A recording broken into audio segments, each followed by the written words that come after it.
Hello guys, it's me again. Now yesterday we had football, a lot of English Premier League games, and of course today we'll have some from as from 4 p.m. We saw Manchester United coming back to winning 3-2, Arsenal drawing with Fulham in a derby, in a London derby, 2-2. On Friday we saw Chelsea winning 3-0 against Luton. Another team that won yesterday was Wolves, and Brighton were humiliated yesterday by West Ham. So, of course, I'm going to talk about the first game I'm going to talk about actually is the Man United game. United started with a lackluster performance against Nottingham Forest, but of course they picked up and of course controlled the tempo of the game.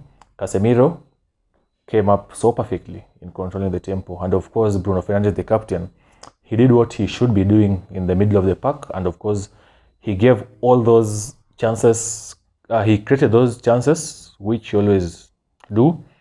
So far, I think he's created, at least 15 chances so far, and he's the midfielder, the player with the most chance creation in the Premier League so far.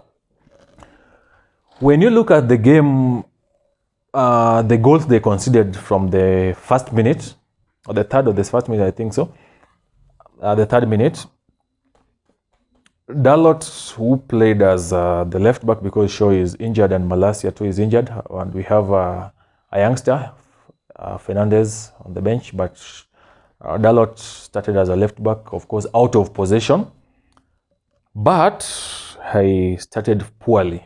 He gave away a possession at the middle of the park, and of course it prompted the Nottingham Forest, who were quick enough to launch a counter-attack, and of course they scored as quick as they could, and of course the second goal too came within few minutes of it.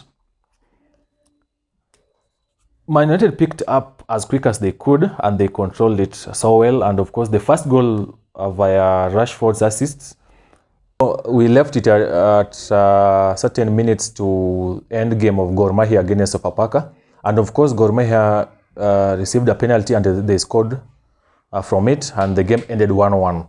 Now, besides that, there were Premier League games that were played from 2 p.m. and of course at night from 7:30 p.m.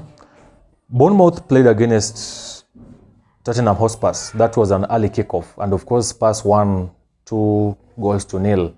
But there was a controversial red card which wasn't given actually on Udoji by Madison, not by Madison, I mean by Romero.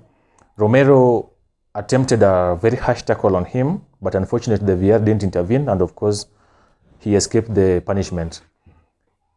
At 17 hours, that's 5 p.m., we had a lot of games. Man United was playing against Nottingham Forest at Old Trafford, Arsenal against Fulham at Emirates Stadium. That was a London derby. We had Brentford playing against Crystal Palace, and of course that game always produces a lot of draws, and of course it produced a draw. And of course we had Brighton playing against West Ham in what was a humiliation on its own. So starting with the Man United against Nottingham Forest, this was a game which had a lot of reactions from various fan bases and of course various pundits and analysts. We saw Rashford going back to his preferred position, that's the left wing. We saw Martial starting after a long-term injury, and we saw Eriksen coming back into midfield because Mason Mount picked an injury in the last game which Man United lost against Tottenham Hotspur. Bruno Fernandes today was one hell of a midfielder, and of course he showed his captaincy, his leadership skills, and we had Casemiro controlling the tempo as he had been showing it during his peak days in Spain. United began the game with a lackluster of a performance, and of course they conceded two quick goals from minute 3 to minute 5. Awoni scoring, and of course centre-back Boni scoring. But they picked up as quick as they could. They picked up as quick as they could because I think they were at home and they have a very good home record. They have now won 38 games since they last lost to Real Sociedad in the Europa League last season. So, analyzing this game, I think, or I feel that they should continue the same trajectory going to the Emirates over the weekend, because playing Rashford as a centre forward was not working out, and I think Erik ten Hag has already learned from that. And next week, of course, we have Højlund coming back to making his debut in the Premier League, and of course, I think that United will have at least an addition, a positive addition to the game. Arsenal against Fulham, that was a London derby. In as much as Arsenal fans are overreacting, I felt like Arsenal played one of their best games so far this season. Even though they drew 2-2, the performance was somehow top-notch.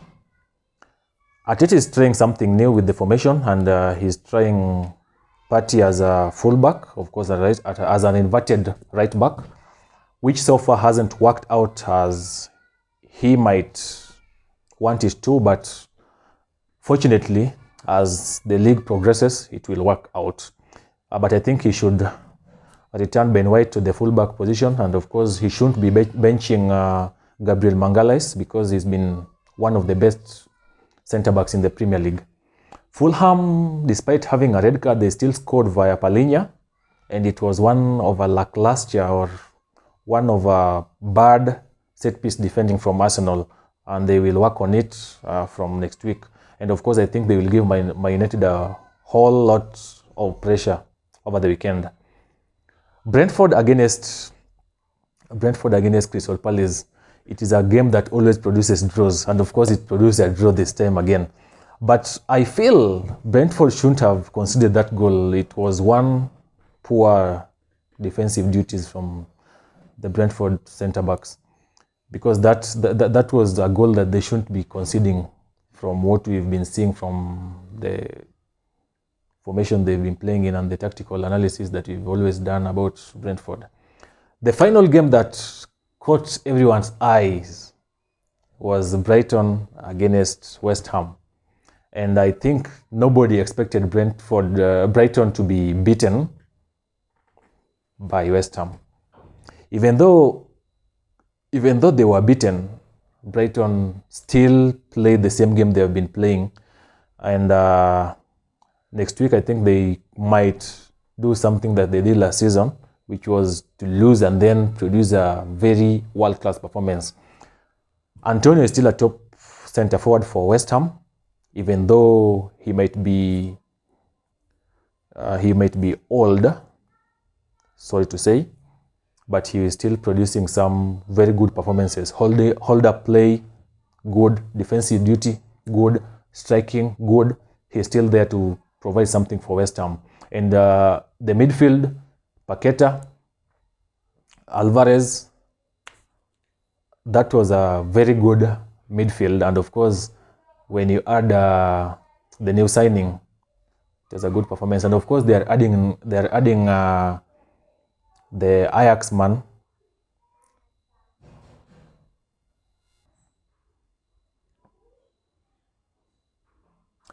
the midfield trio of Ward-Prowse, Alvarez and Paqueta actually produced one hell of a performance, and I think the addition of Mohamed Kudus will lift the West Ham midfield, even though they have lost one good footballer in Rice. The striking force still needs to have an addition, but of course we still have at least 4 days more to go till the transfer window closes, the British transfer window closes. But I think West Ham are still working on some deals. I think they will make some additions.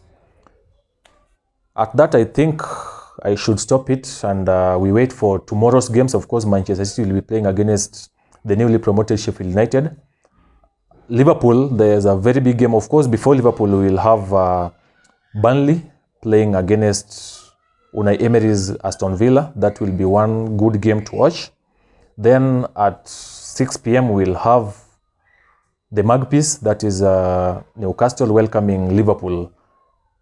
That will be a game that everyone will want to watch because it will have a lot of goals.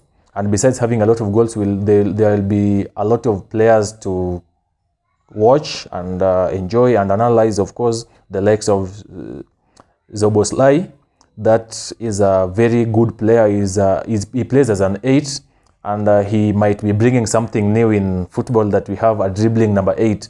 And of course, we'll have Jota, and of course, we'll have maybe Livramento making his debut, or Lewis Hall making his debut for Newcastle.